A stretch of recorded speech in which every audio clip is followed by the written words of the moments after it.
الشیطان الرجیم بسم اللہ الرحمن الرحیم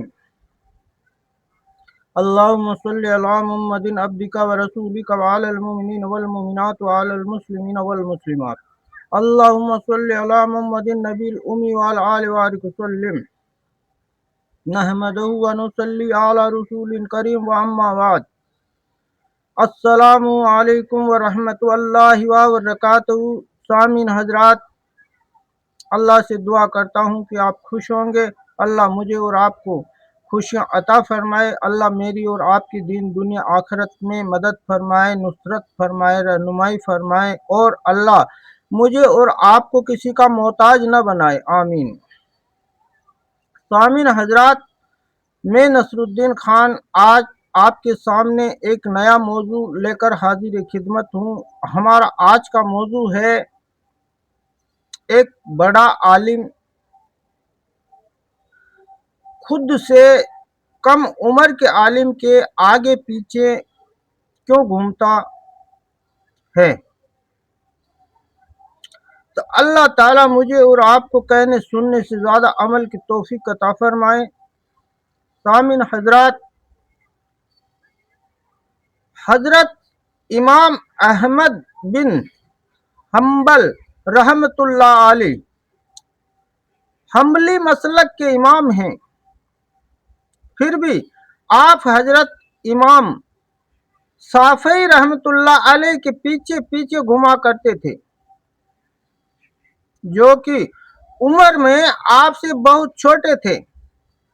آپ کے مریدوں کو اس بات سے بڑی تکلیف ہوتی تھی کہ ہمارا پیر ایک نوجوان آدمی کے آگے پیچھے کیوں گھومتا ہے، لیکن حضرت امام احمد بن حنبل علم و تقوی کے مالک تھے، اس لیے وہ علم و عالم کی قدر جانتے تھے۔ وہ جانتے تھے کہ امام شافعی مانا کی عمر میں بہت چھوٹے ہیں لیکن علم میں بہت بڑے ہیں۔ ان کی دینی سوجھ بوجھ تک عام لوگوں کی پہنچ نہیں تھی۔ اتفاق سے امتحان کے لیے ایک موقع آ ہی گیا۔ خلیفہ وقت ہارون رشید ایک دن بات کے دوران اپنی چہیتی بیوی زبیدہ خاتون سے الجھ گئے اور بات اتنی بڑھ گئی کہ بیگم نے خلیفہ سے کہا، تم دوزخی ہو۔ ہارون رشید نے غصے میں آ کر جواب دیا، میں دوزخی ہوں تو پھر میں نے تجھے طلاق دی۔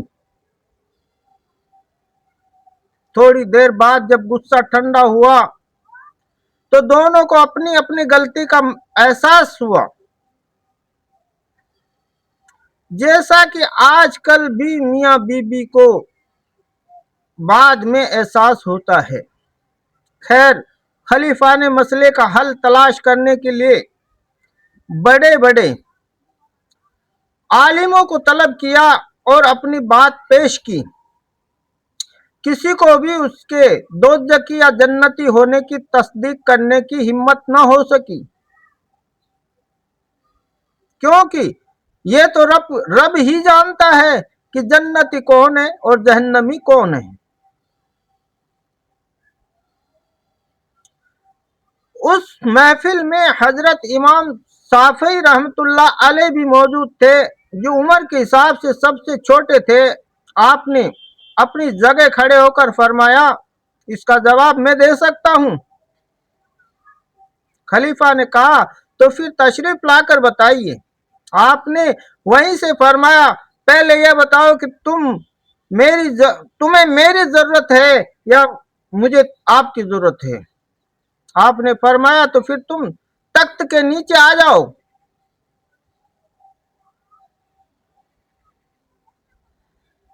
خلیفہ بولا، مجھے آپ کی ضرورت ہے۔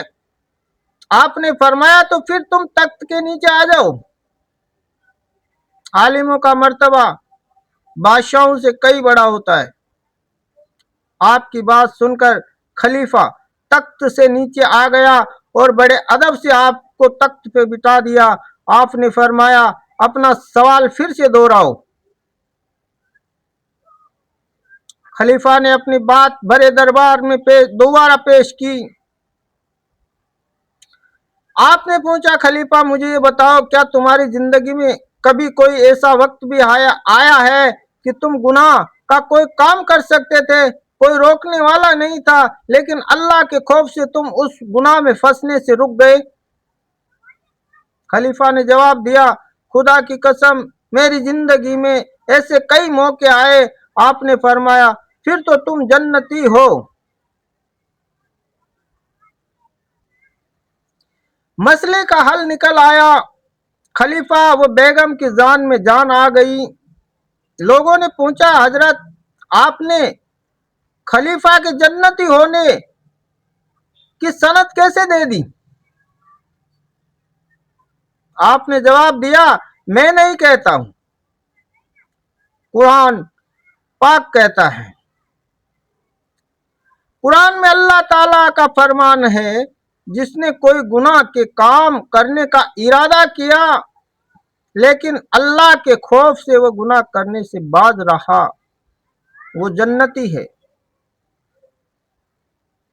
آپ کا جواب سن کر سبھی خوش ہو گئے اور جان لیا کہ واقعی امام شافعی اپنی معمولی سی عمر میں قرآن پاک، حدیث شریف و فقہ کی گہرائیوں تک پہنچ گئے ہیں۔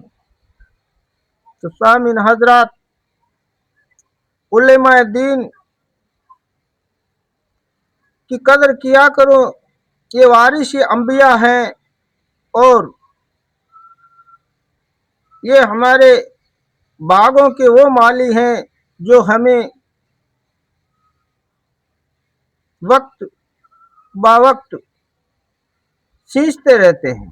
تو اللہ تعالیٰ مجھے اور آپ کو کہنے سننے سے زیادہ عمل کی توفیق عطا فرمائے، آمین۔ سبحان اللہ و بحمدہ، سبحان اللہ العظیم و بحمدہ، نستغفر اللہ۔